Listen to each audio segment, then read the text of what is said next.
This is the Harry Loomis Show. Welcome back here to the Harry Loomis Show. Today is Thursday, August 15th, and we are going to make this a quick one. We got pretty big breaking news yesterday evening at around 4 o'clock Eastern Time.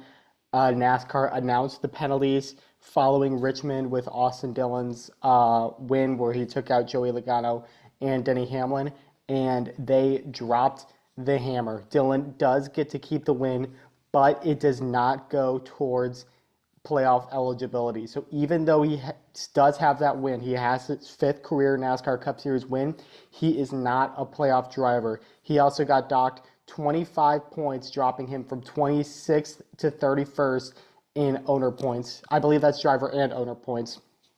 So NASCAR obviously making an example of this is not how you're going to race if you're going to try to make your way into the playoffs. Something had to be done, obviously. This is pretty unprecedented, obviously, the ruling and everything, because Dillon, anytime you see any penalties like that, usually it's because the car's illegal when it comes to taking away a win. There's something wrong with the engine, something wrong with the fuel, too high, too low, something like that. So this is pretty unprecedented. But at the same time, the way that Austin Dillon won that race was also very much unprecedented. So something had to be done. One thing that NASCAR did that I liked is that they kept the win to Austin Dillon, because you could argue that if he doesn't get credit for the win, if he doesn't get the playoff points for the win, why should he get the win? Why should he get the win at all for the way he won it? My answer is, who should win the race then? Denny Hamlin finished second and he got wrecked. He could have a very good argument. But so could Joey Logano, who also got wrecked and was leading coming into turn 3 and 4, took the lead on the restart, was leading coming to the white flag, had the race won. He had it won down the backstretch until Dillon did something we didn't think anyone would ever do. But at the same time, with all that carnage going on, third place Tyler Reddick could also have an argument saying, I wasn't involved in any of this. If you're taking away a win, I should get it then. Why not? So I think the cleanest way to move on from this race is to almost treating it like it didn't happen. It's almost like a race was won, but there wasn't a winner. Dillon gets it. Yeah, he has it in the record books and everything like that. He's got it on his career total. He's got his first win in almost 2 years. But it really, I don't want to say it doesn't mean much, but what does it go toward? Because he's not in the playoffs now. His team loses out a bunch of money that they thought they were going to get from jumping from 32nd in points all the way up to a playoff spot, even though they were pretty much a guaranteed first-round exit the way that they've been running this year. So I think NASCAR handled it pretty much spot on. And Richard Childress Racing announced that they're going to appeal. This is a really good note from Seth Eggert. Losing NASCAR playoff eligibility from a win has been a penalty by NASCAR officials only once. That was 2013 at Kansas for Matt Kenseth and Jacobs Racing. That penalty was appealed, overturned, and reduced. Not sure that Austin Dillon and Richard Childress will win their appeal. He also linked an article from Jenna Fryer detailing what happened to cause that penalty. It was the first year of the Gen 6 car, and the engine, one of the connecting rods on the engine met the minimum weight requirement by just 3 grams, which is less than an empty envelope. So they threw the book at Jason Ratcliffe and Jacobs Racing and Matt Kenseth, and they ended up rescinding that penalty. So I think Ratcliffe originally got a 6-race suspension. I think it turned into like a 1-race suspension. Kenseth actually won the Southern 500 in 2013 with Wally Brown as substitute crew chief while Ratcliffe was gone. So the penalty got reduced. He ended up getting the playoff points and everything that did come with the win. Now, Dillon wasn't the only one that got penalized as part of this. Joey Logano received a $50,000 fine for actions after the race. I'm sure you've seen the video by now. It's a pretty bad look at his in-car. Coming down pit road, he kind of burns out right in front of Austin Dillon's friends and family. Obviously, trying to show the 3 team up and everything. He was mad. I don't blame him for being mad, but there are things you don't do.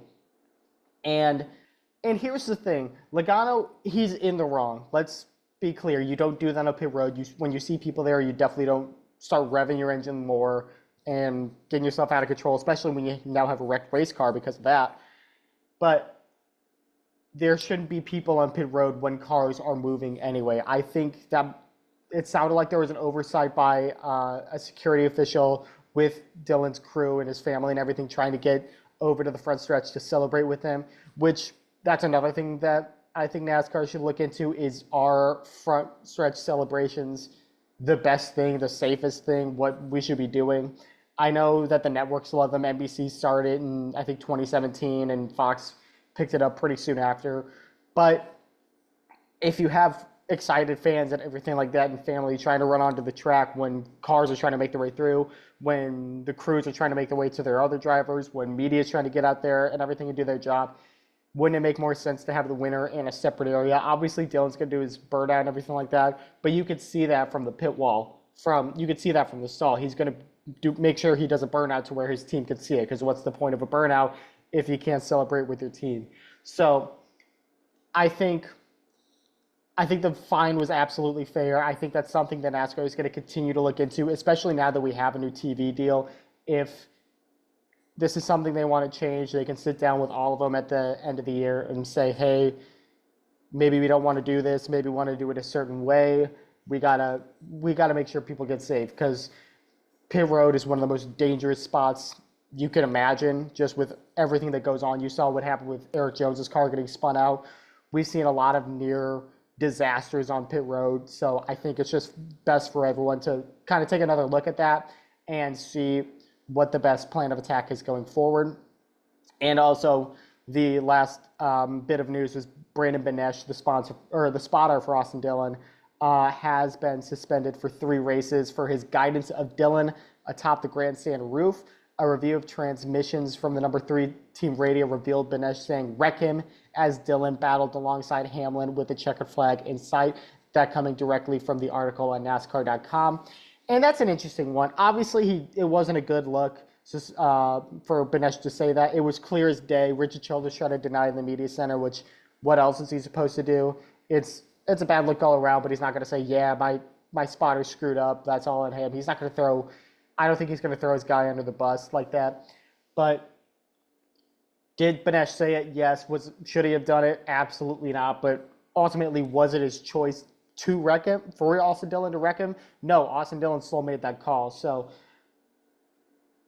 it feels like a bit of a cop-out almost for Dillon to punish his spotter instead of himself, because, I mean, you're punishing Dillon regardless, but I don't know if anything was suspension worthy, especially 3 races for Benesh, especially now that we have 3 races left in the regular season. I could really take or leave that penalty. That one really, I'm really curious what you guys have to say on that. I don't think that Benesh did anything too overly egregious to be suspended for a 12th of the season. I'm looking at it that way. That seems like a really harsh penalty for a spotter, but it was obviously a really bad situation, and he didn't help matters by any means. So I want to know what you guys think on that. But ultimately, I'm pretty good with what NASCAR decided to do. I made my opinion clear on this back on Sunday night when it happened. You had to do something. There was no way you could let this driver and this team into the playoffs like that with a chance for a championship in that fashion. If Austin Dillon goes out and wins Daytona in 2 weeks, more power to him. I will totally accept him into the playoffs if he goes out and he earns it.